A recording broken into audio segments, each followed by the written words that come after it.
Good morning to everyone who is just joining us for this fantastic event. My name is Neil Hudson-Basing. I am the Corporate Events Manager from London South Bank University.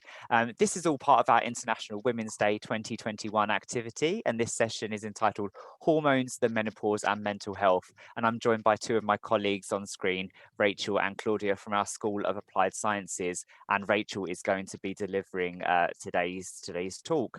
Before we start, I just have some housekeeping to run by you, and that's kicking off with just a short statement on dignity and respect.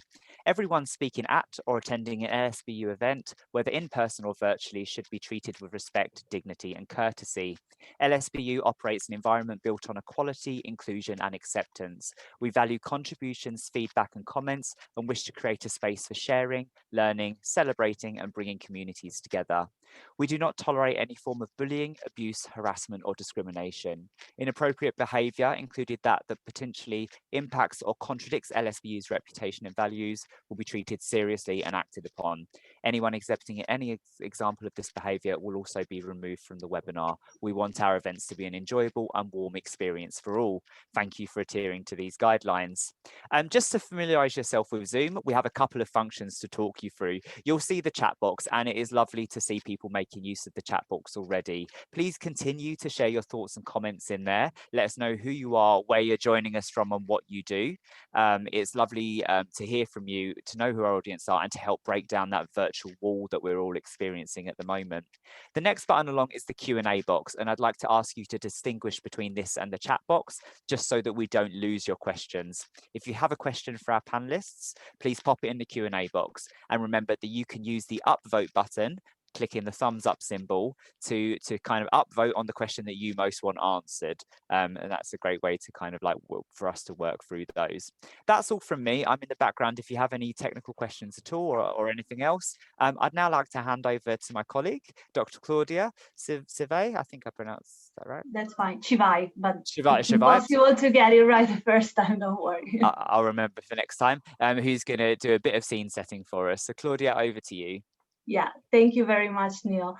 Okay, thank you everyone. I'm really happy to have the opportunity to chair this event and introduce you to my colleague Rachel Teodorini.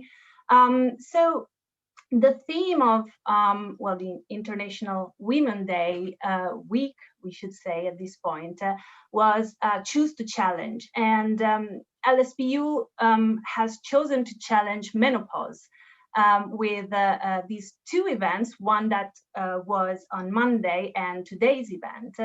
And so personally speaking, I'm a bit ashamed to say, well, not really ashamed to say, that I didn't know anything really about menopause until when I started to get involved with the organization of these events and LSBU menopause policy that the gender net that I'm part of helped develop. So for me, it was really a formative experience. I didn't know anything really about menopause because I didn't watch my mom go through menopause because she had surgery quite young. She was, I think, 40, so around my age, when she had surgery. And so she went through menopause in that way. But for me, it was always, so her symptoms were really related to surgery rather than to a natural part of a woman's life. And then that's it. So I didn't have any first-hand experience. And I realized that it's not a topic you just bump into, like other topics that might be related with women's issue, like, I don't know, gender pay gap or sexual harassment at work. Those are topics that are quite hot, if for lack of better word, sorry, but not menopause. Menopause, you have actually to look for information to find out anything about it. And so that's really, it really indicates this, the level of taboo that menopause, that is menopause. So yeah, so that was my experience of these events. So I'm really glad that we are running these events, and I'm really glad to be here today to introduce Dr. Rachel Teodorini. She's a colleague in the School of Applied Science. I should have mentioned earlier, I'm a senior lecturer in psychology, and Rachel also works in the division of psychology. And so Rachel recently obtained her PhD in psychology, specifically psychopharmacology. And her work focused on cognitive enhancers and the role, for example, in well, improving performance or as study aids. However, before becoming a doctor in psychology, psychopharmacology, she has really a rich experience because she's so her first degree is in herbal medicine. Thanks to this degree, she acquired a broad experience, broad expertise, sorry, in human and plant physiology. And she became an herbalist, correct me, Rachel, if I'm wrong. And as an herbalist, she had the opportunity to treat menopause as a condition and the symptoms associated with it. So she really acquired a lot of experience on the topic. And so today, Rachel, you're going to present us, so you're going to tell us a lot of things about menopause, but not only menopause, perimenopause, and really all the cycle of a woman's life. And so I personally really look forward to it. So I'll leave it to you. The floor is yours, and thank you very much. Thank you, Claudia. So let me get this on the screen. Okay, so what is it? There we are. Okay, so I'd like to start by highlighting the fact that the menopause is a natural process of aging of the reproductive system, and how it is experienced is highly individual. Some people, for some women, for example, may have many symptoms, or I shouldn't say symptoms, because it's not actually a disease state, have many complaints, whereas other people, other women just seem to fly through the menopause, hardly noticing any issues at all, other than the gradual process of aging. So it is highly individual. Now, the menopause is a huge subject, and I've tried to cover as much as I can in the short time that we have here today. But I can't talk about menopause without talking about the perimenopause, and I can't talk about that without talking about the ovarian and menstrual cycle. So that's where we will begin. And so, hold on, just get rid of that. There we are. Okay, so I'm going to talk about the ovarian and menstrual cycle, and then go on to talk about what happens in perimenopause, so covering the physiological and psychological changes that occur over this period of time. I'll follow that by talking about the menopause and beyond the menopause, and what happens at that stage in terms of physiological changes and also cognitive changes. And then I'm going to touch on mental health in the perimenopause and menopause, and finish off by looking at what we can do to support these menopause-related complaints. And in that, I'll be looking at exercise, diet and nutrition, herbs, and HRT. So, when a female baby is born, she has all of her ova or eggs that she's ever going to need, although they are actually called oogonium stem cells. And they're frozen in a very early stage of meiosis, so that's the cell division of sex cells. And so before puberty, these oogonium stem cells convert into follicles, which each contain an egg. And at puberty, there's localized androgens which trigger the development of some of these follicles. And this starts the process leading to ovulation. And this stage of the cycle is called the follicular stage. So following ovulation, this phase from ovulation to leading to either pregnancy or menstruation is referred to as the luteal phase. And so at the end, I should say that the key players in this process are the hypothalamus and the anterior pituitary in the brain and the ovaries in the pelvis. And so at the end of a menstrual period, when the lining of the uterus has been shed, the ovaries are producing very small amounts of estrogen and progesterone. And this is detected by the hypothalamus, which then releases gonadotrophic releasing hormone to the anterior pituitary. The anterior pituitary responds by releasing follicle stimulating hormone, or FSH, and luteinizing hormone, or LH, to the ovaries. Now, FSH directly and luteinizing hormone indirectly stimulate the production of estrogen. And so as the estrogen levels begin to rise, there we are, as the estrogen levels begin to rise up until the stage of ovulation here in approximately day 14, estrogen levels are at their highest there, and this triggers a surge of luteinizing hormone here. And this surge of luteinizing hormone causes the egg to be released from the follicle. Now, at this point, then the follicle then becomes the corpus luteum, or yellow body is the translation. And the corpus luteum is responsible then for producing progesterone.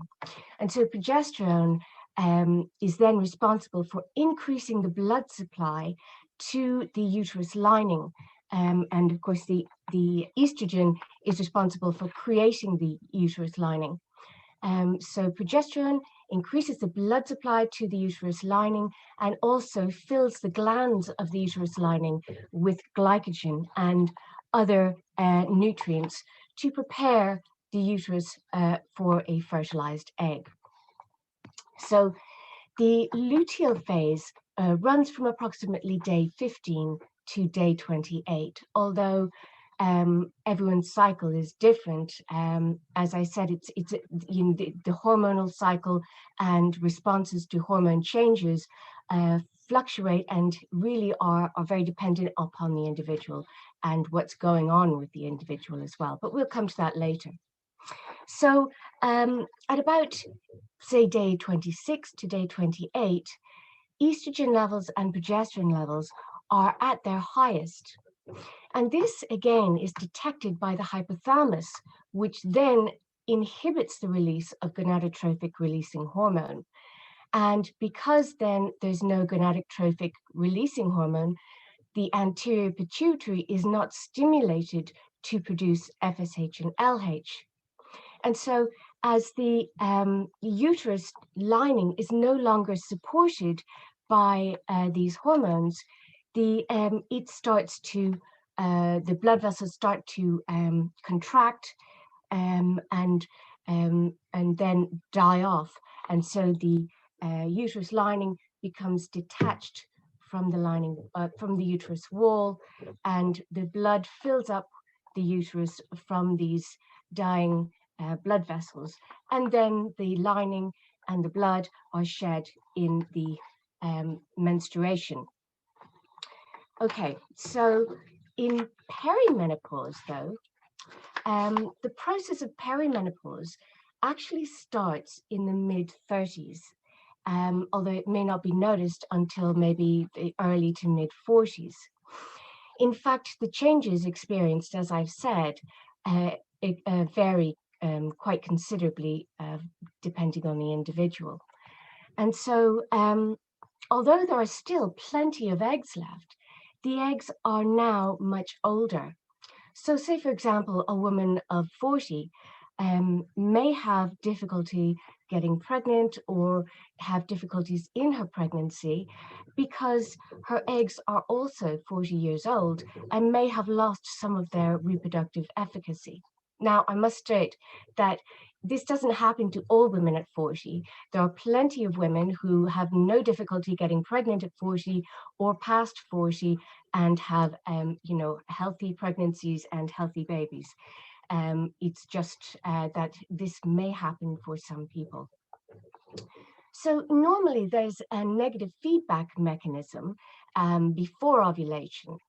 If I just go back here, so at follicle stimulating hormone is produced here up to a point, but the follicular but the follicle then produces a hormone called inhibin, which actually inhibits the release of FSH, causing a decline here in FSH levels. And at the same time, there's a positive feedback mechanism here where the higher level of estrogen triggers the hypothalamus to release more gonadotrophic releasing hormone, and thus causing the luteinizing hormone surge here at day 14. So but from the mid-30s, this production of inhibin is gradually diminishing, and so levels of FSH begin to rise. And if I draw your attention over here to this, just to this particular box, this is from a study looking at younger and older women and the hormone levels, estrogen, progesterone, luteinizing and follicle stimulating hormone. So the mean age of the young women was 27.9 and the mean age of the older women 43.7.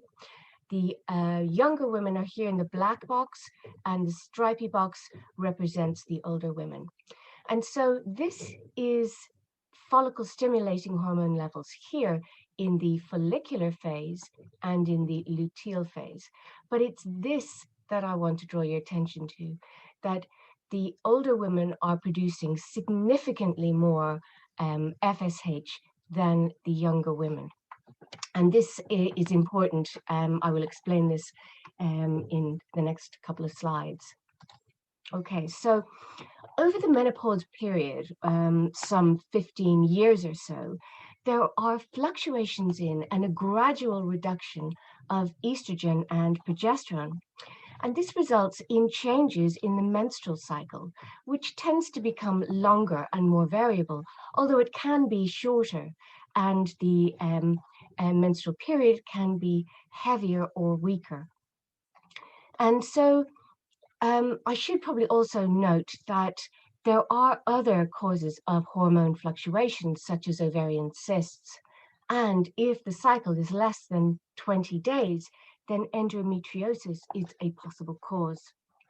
So during perimenopause, progesterone levels often decline before estrogen levels decline, and ovulation is less frequent as well.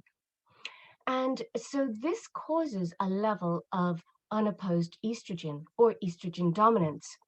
And this results or can result in a number of issues such as breast tenderness and enlargement, decreased sex drive, depression with anxiety or agitation, fat gain around the abdomen, hips and thighs, fatigue, fibrocystic breasts, hair loss or hair thinning, headaches and migraines, infertility, irregular menstrual periods, irritability, insomnia, memory loss, mood swings, estrogenic cancers, ovarian cysts, PMS, PMT, sluggish metabolism, thyroid dysfunction, water retention, bloating, increased risk of fibroids, endometriosis, and dysfunctional uterine bleeding.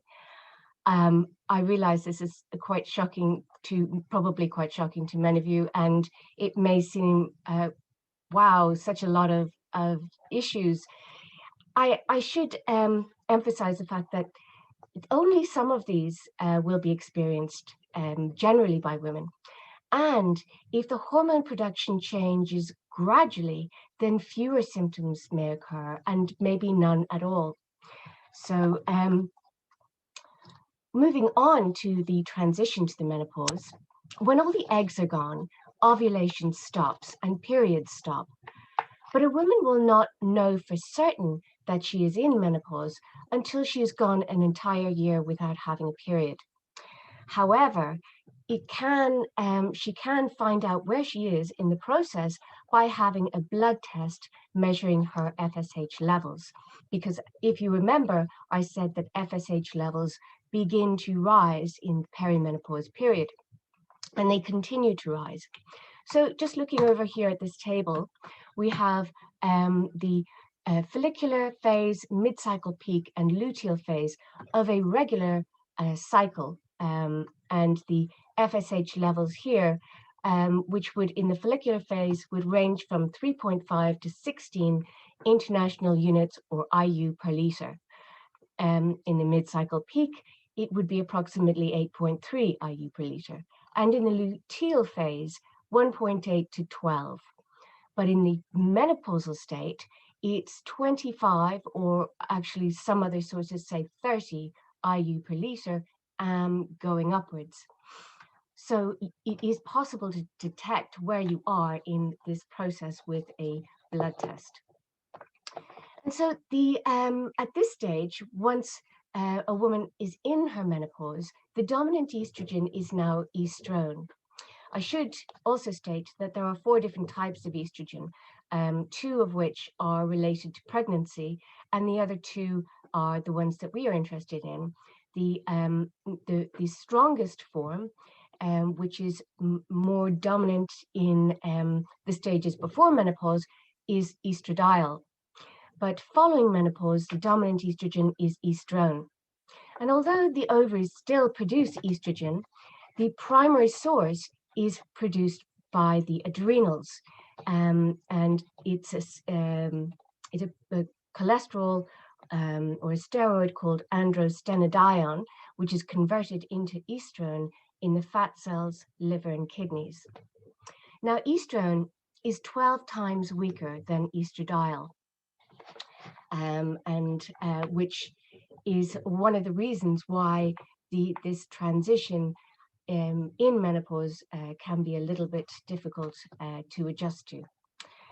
There is also a production of testosterone. So women always produce testosterone throughout the time when they have menstrual cycles, and this declines at a slower rate than estrogen. So there's still a good level of testosterone being produced in the ovaries at this stage. So the variability of FSH and LH can result in vasomotor symptoms and temperature regulation problems, such as hot flashes and night sweats. And so hot flashes occur when the surface blood vessels in the skin dilate, drawing large amounts of blood to the surface of the skin. And again, how this is experienced is entirely individual. Some women may just experience feeling a little hot and sweaty, whilst other women experience full-blown hot flashes, which can be a rising of redness from the neck and over the face, and intense, painful heat and sweating. And this can last anywhere between 1 and 5 minutes, but in more extreme cases, it may take as much as 30 minutes for a full recovery. Now, understandably, many women feel very uncomfortable about this and find it quite embarrassing. I have to say, when I was approaching menopause, I dreaded the idea of having a hot flash in the middle of giving a lecture or presenting anything. Of course, luckily for me, touch wood, that hasn't ever happened. But it is a difficult experience, and often quite an embarrassing one. But most of the time, other people don't even notice it happening.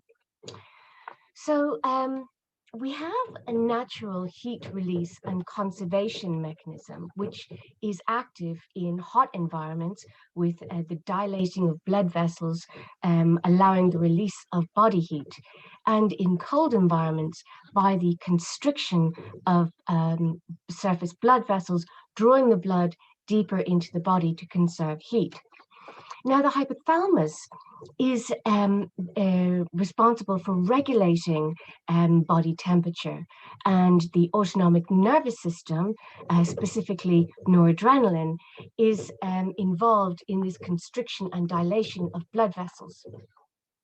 And estrogenic activation of the hypothalamus is associated with this temperature regulation, allowing for what is termed a thermal neutral zone within which body temperature remains stable. But with the decrease in estrogen, this action between the hypothalamus and noradrenaline becomes disturbed, and the thermoneutral zone narrows. And this means that even a small elevation in body temperature can trigger a hot flush, or it can just trigger a sudden feeling of uncomfortable overheating where you just want to get as many clothes off as possible. Also, night sweats are also related to this faulty thermoregulation. Now, there are triggers for hot flashes. Stress is a big trigger. Also, having a big meal can trigger it, or hot weather, going from extreme cold or cool weather to hot weather, spicy foods, alcohol, caffeine, sugar, and wearing too many clothes. Now, there are also sleep problems. Oh, sorry. I don't know why this is starting subtitles. Okay, so there are sleep changes. Menopausal insomnia can occur, and oh, sorry, I won't go into that yet. Estrogen and progesterone receptors in multiple sleep and arousal regulating brain regions are involved, and these would include the preoptic area, the suprachiasmatic nucleus or SCN, the locus coeruleus, and other hypothalamic nuclei. There's also a link between the hypothalamic pituitary adrenal axis and wakefulness. And the hypothalamic pituitary adrenal axis, of course, is the stress axis, or the body stress response axis. And so stress can trigger a response increasing this general arousal in females, strengthening the wake to drive. Now, there are other changes as well that occur in this time between perimenopause and menopause. So reduced muscle tone and muscle strength can occur, reduced stamina, partly from the reduced muscle tone, vaginal dryness, loss of libido, osteoporosis, cardiovascular disease, stress incontinence, and cognitive changes, particularly in memory. But I'll be covering these in the next few slides. So the thyroid is also involved in these changes, and the thyroid uptake of iodine actually decreases in menopause. Now, iodine is crucial for the production of thyroid hormones, triiodothyronine, that's T3, and thyroxine, T4. So not all women will experience this, but some women will. And so I've listed some of the symptoms of hypothyroidism here. These include fatigue, increased sensitivity to cold, constipation, dry skin, weight gain, puffy face, hoarseness, muscle weakness, thinning hair, elevated blood cholesterol levels, muscle aches, tenderness and stiffness, pain in the joints or swelling in the joints, and stiffness, and heavier than normal or irregular menstrual periods, slowed heart rate, depression, impaired memory, and enlarged thyroid gland. Now, some of these symptoms are very similar to some of the signs of perimenopause and menopause, but if particularly hair thinning, depression, and increased sensitivity to cold, if a number of these symptoms are noticed, then it is advisable to visit the GP and have a blood test, because it can be very simply and easily treated with thyroid medication. Okay, so sexual desire. Sexual desire is complex and has diverse origins and influences, and changes in any of these can influence the level of desire. So there are psychological and physiological influences to this. Psychological influences include relationship issues, high levels of stress, depression, low self-esteem, and boring or routine sex or unfulfilling sex. And there are also physiological influences. So testosterone hormone is the hormone behind sexual desire and mediates its effects via receptor sites in the brain, whereas estrogen is responsible for many of the physiological or physical aspects, such as vaginal lubrication and other arousal responses and orgasm. So it mediates this via receptor sites on the nerves of the vagina, the clitoris, and other pelvic structures. But reduced libido in menopause, it doesn't have to happen, and it can be improved if desired. And I say if desired because some women may be just happy to put that behind themselves and have other elements of life that they find more fulfilling. But it is equally important for other women in their relationships or in their life fulfillment. So there are things that can be done, changing up boring sex, trying a little experimentation, dressing for sex, or role play. And of course, the use of vaginal lubrication is essential to avoid painful sex. So now, looking beyond the menopause, there are some issues to consider and prepare for. Osteoporosis can be slowed down through diet and exercise, as can cardiovascular disease. Atherosclerosis, the buildup of cholesterol and other substances on the lining of the artery walls, and arteriosclerosis, that's the hardening of the arteries, that both of these can cause increased blood pressure. And a diet, dietary changes, so increasing the amount of high density lipoproteins or HDLs and antioxidants in the diet, and reducing food sources high in LDLs or low density lipoproteins and triglycerides can help with this. And one example would be porridge oats is very good for reducing LDLs and increasing HDLs. Okay, stress incontinence can also occur. Again, this varies between individuals. It may be more pronounced in some women, particularly if they've had had childbirth and full pregnancy terms. This may be worse, but again, it depends on the individual and may mean more visits to the loo, or in some cases, panty liners, or there's also the option of surgery.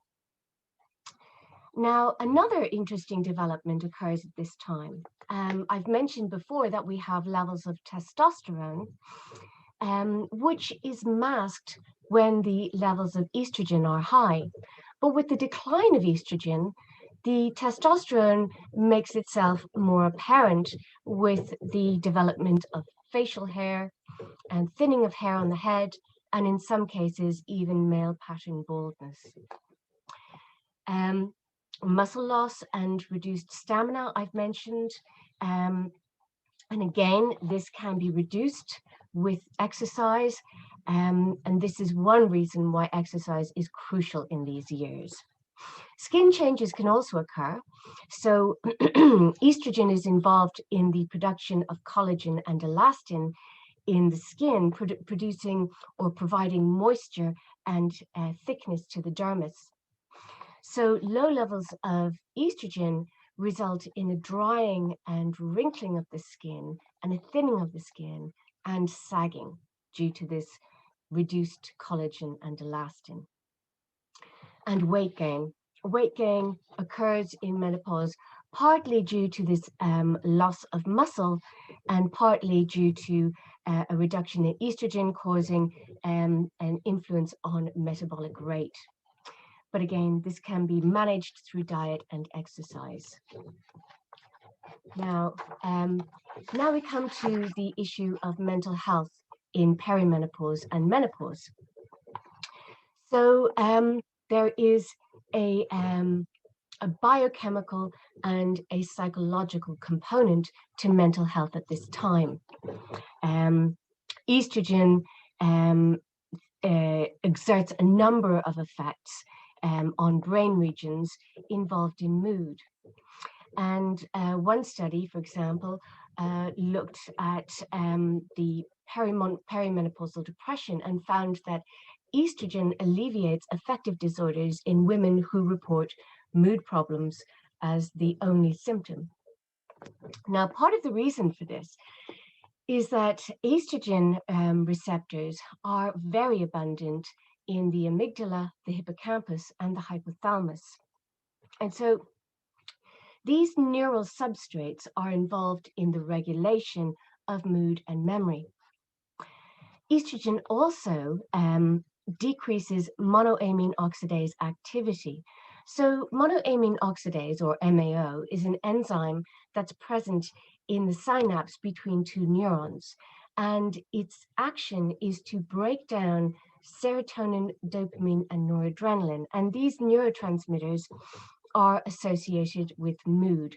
And so a decrease in MAO activity results in an increase in available serotonin, dopamine, and noradrenaline. And it's also believed to modify the sleep and circadian rhythms, which the circadian rhythm can be seen as the body's internal clock. So therefore, the reductions in estrogen can cause temporary mood problems. But there's also a psychological component, which is equally important. Going through the menopause, with all of the changes involved, can be very depressing. And it can also be stressful, having to cope with and manage the symptoms of this change in life. Having gained weight can also be depressing, as can dealing with the physical appearance of aging.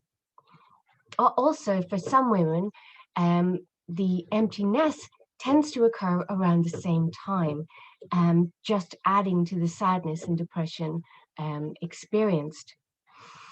And realizing that a woman is coming to the end or is at the end of reproductive life can trigger some feelings, perhaps of feeling less womanly, or of realizing that their option to have children has now been removed. And this is particularly, or can be particularly difficult for women who have not been able to have children. And of course, the sense of looming mortality.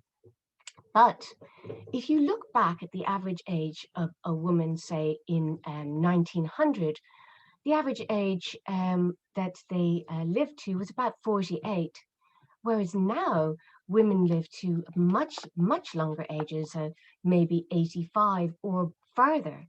So really, this is just the beginning of a new chapter in life. Okay, so what can we do to support these issues in perimenopause and menopause? So one of the best things that can be done is exercise, both weight-bearing and cardiovascular exercise. And the benefits are demonstrated in this study here. And this involved 164 women with a mean age of 49.9. And so there were three conditions. Some women were in the walking condition where they walked for an hour 3 times a week. women in the other condition performed yoga for 90 minutes twice a week. And then there was the control group, which had no exercise. And the findings were that the women in the walking and the yoga conditions significantly increased menopausal specific quality of life. And interestingly, the yoga participants also had reported improvements in the sexual domain. So exercise is not just good for managing weight gain, it's also really good for lowering stress and also for managing mood.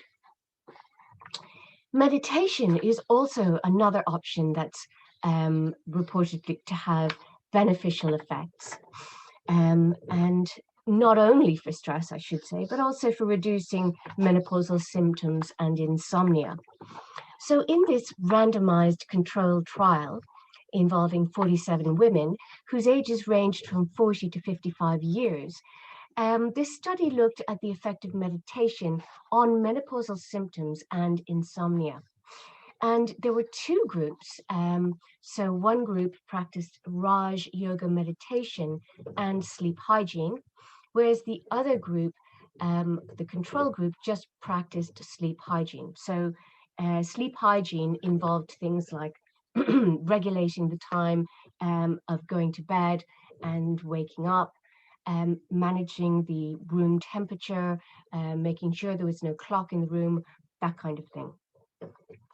And what they found after the 4-month period with 8 weekly meetings was that the intervention group had significant reductions in menopausal symptoms and insomnia. And cognitive behavioral therapy has also been found to have significant benefits for menopausal women. In this study, 30 women with a mean age of 52.3 were involved in 7 weekly 90-minute sessions in groups of between 4 and 8. And this study found significant improvements in anxiety, depression, hot flashes, relationship issues, sexuality issues, and cardiac complaints.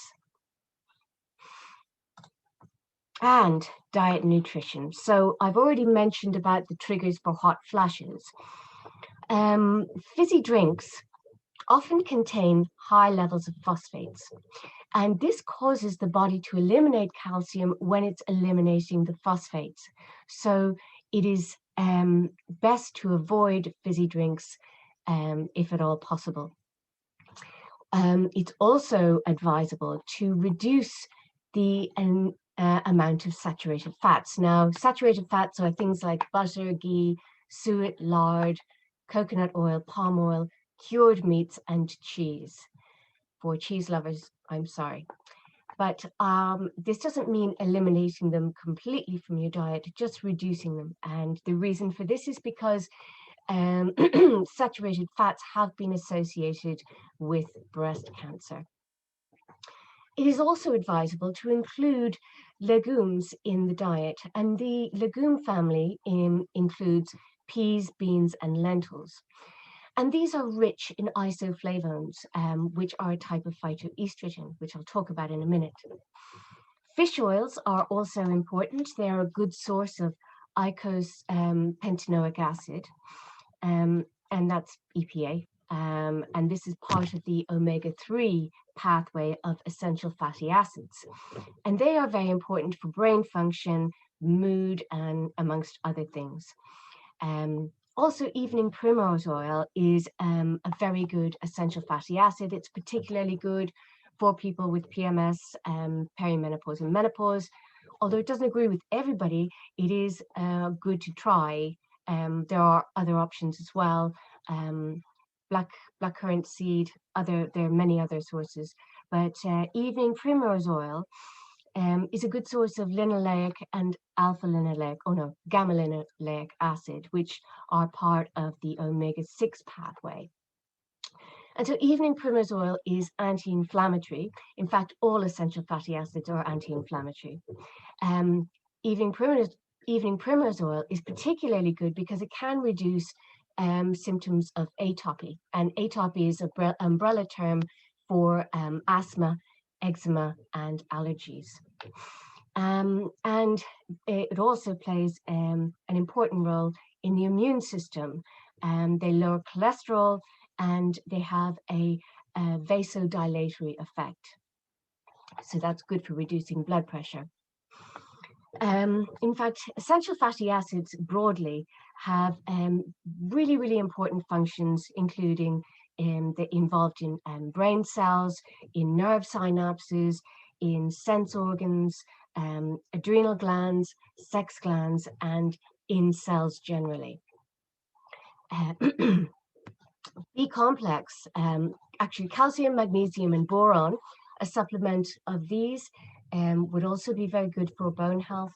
And B complex, 100 milligrams of B complex as a daily supplement is very good, very supportive for stress levels, also in helping to strengthen hair and nails. Green tea is also very useful, but you have to ensure that you don't include milk with your green tea. It must be drunk on its own. And that helps to reduce LDL cholesterol and triglyceride levels. And it's also reputed to help reduce weight as well. I've mentioned porridge oats, that they lower LDL cholesterol, and they're also low glycemic. So that means that they release sugar gradually as they are broken down, rather than a surge of sugar in the blood. It's also advisable to increase your intake of fresh vegetables, especially green leafy veg, which includes, amongst many other things, good levels of magnesium, and of course also fresh fruit. This gives you a level of soft fiber, which is very good for colon health. It's also advisable to reduce levels of caffeine, because caffeine intake increases calcium loss. But these things can be balanced if you are exercising with weight-bearing exercise. That can help to maintain your calcium levels as well. Alcohol should also be reduced for many reasons, besides the fact that it taxes the liver, and refined carbohydrates as well should also be reduced for similar reasons. So phytoestrogens are present in particular foods and herbs, and they have been found to have very beneficial effects in the perimenopause and the menopause. One meta-analysis found that phytoestrogens reduced the frequency of hot flushes in menopausal women. And another phytoestrogen, known as resveratrol, is present in grapes and red wine. And this activates estrogen receptors, and it's a powerful antioxidant with strong anti-inflammatory properties, although that's within reason. Obviously, high doses of alcohol would negate this benefit. Soy is also very beneficial. A review in a study of soy identified the main isoflavone in soy is genistein. And this has a positive effect on menopause symptoms and menopause-related diseases such as cardiovascular disease, osteoporosis, obesity, diabetes, anxiety, and depression. Okay, and oh, wait a second.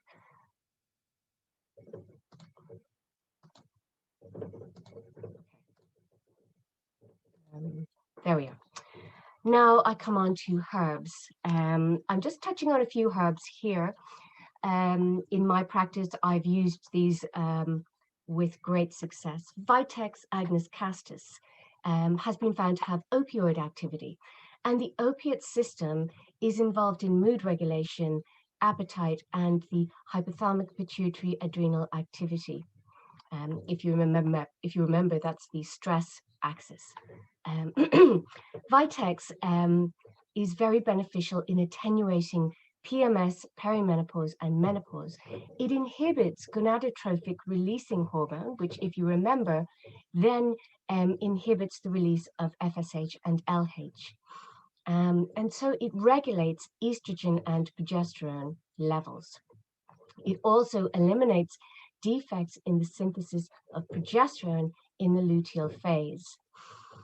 Estrogenic herbs include isoflavones such as licorice, alfalfa, and red clover, which operate, they are similar to estradiol, but their effect is much weaker. Also useful is black cohosh, and this exerts estrogenic effects as well. For hot flushes and night sweats, red raspberry leaf is very good, as is sage for sweating. And for mild depression, St. John's wort is useful.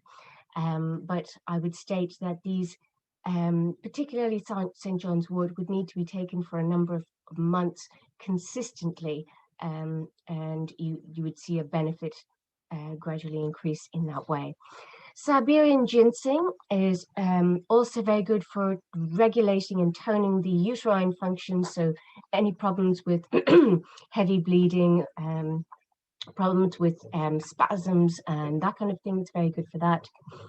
And hops is also beneficial for insomnia caused by flushing, but hops is it can be mildly depressant, so should be avoided in people who have depressive tendencies. I should also note that there may be herb-drug interactions here, and if anyone is interested in going down the herbal route, in my practice, I have used a much stronger concentrations or preparations of Vitex, Agnus castus, alfalfa, red clover, black cohosh, and so on, to get the beneficial effects, because the effects that they exert are weak estrogenic effects. So you really need quite a strong dose, and this is not available to the general public.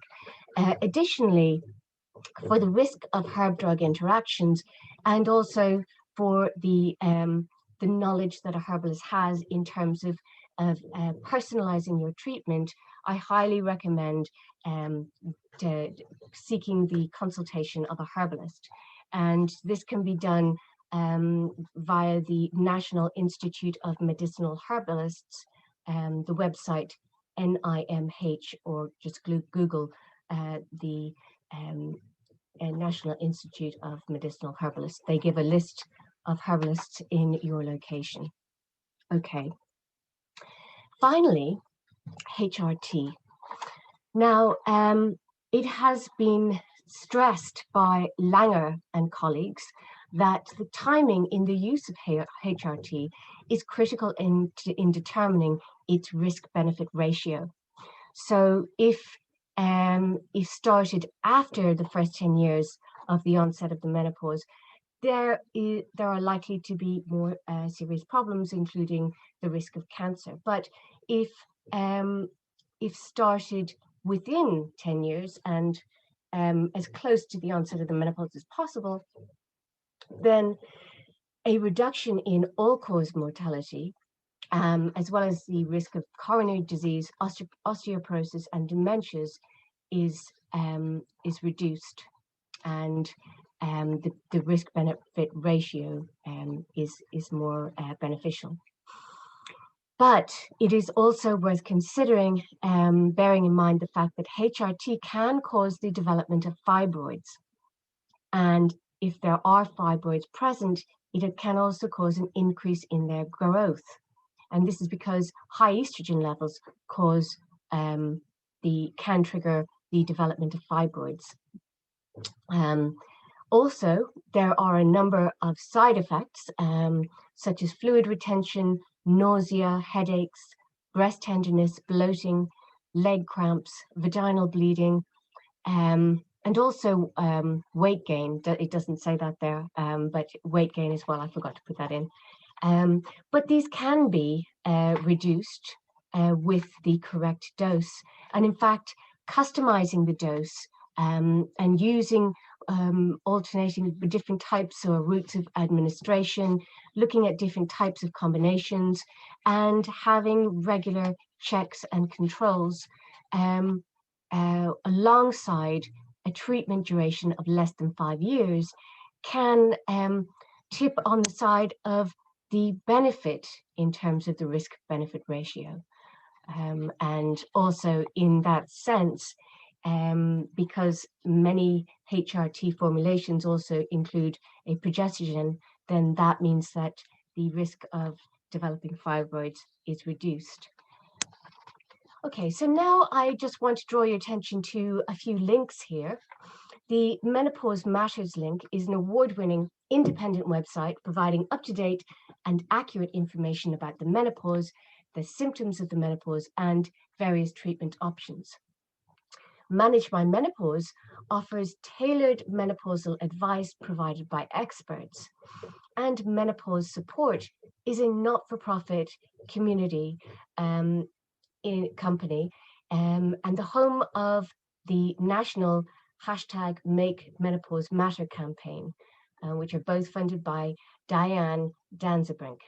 And also Menopause in the Workplace, which is talkingmenopause.co.uk. I've also found an app which may be of interest to some people called Balance App, and it gives free evidence-based and non-biased information to women about their perimenopause and menopause, and also helps women to make the right decisions for their body and undo some of the myths that are still prevalent today. And oops, oh no. Uh-oh. Sorry, let me just get rid of that.